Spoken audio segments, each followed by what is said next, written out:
India's most popular fitness startup, Cult.fit, is no longer running gyms alone.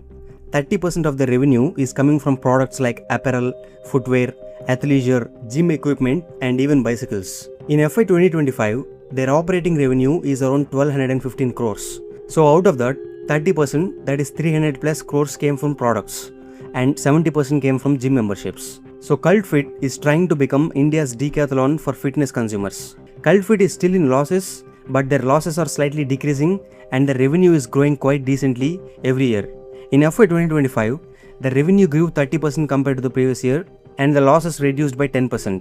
So the trend is not bad. Cult.fit was founded in 2016 by two former Flipkart executives, Mukesh Bansal and Ankit Nagori. The second update is on Indian startup ecosystem. Startup Genome has released the Global Startup Ecosystem Report 2026. And according to that report, Banglore is ranking 15th globally and New Delhi is ranking 31st. These two are the only Indian startup ecosystems among top 40 in the world. And as usual, Silicon Valley is ranking number 1 and it is followed by New York and London. And finally, the third update is on the AI talent war. 2024 Nobel Prize winner in chemistry for co-creating AlphaFold, John Jumper, is literally jumping from Google to Anthropic. He is leaving Google DeepMind after 9 years to join Anthropic, which currently seems ahead in the AI race. Even the famous engineer Andre Karapathy recently joined Anthropic.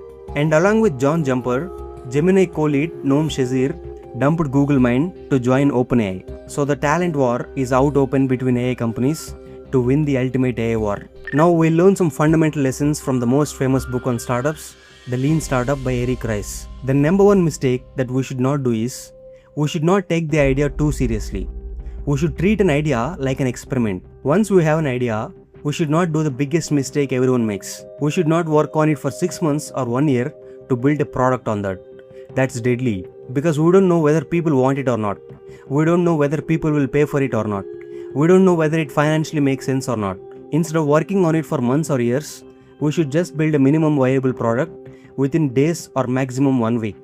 The point is, it doesn't need to be perfect and it doesn't need to have all the features right away. Once you build the basic MVP, you have to launch it to consumers and see whether they are using it, loving it or not.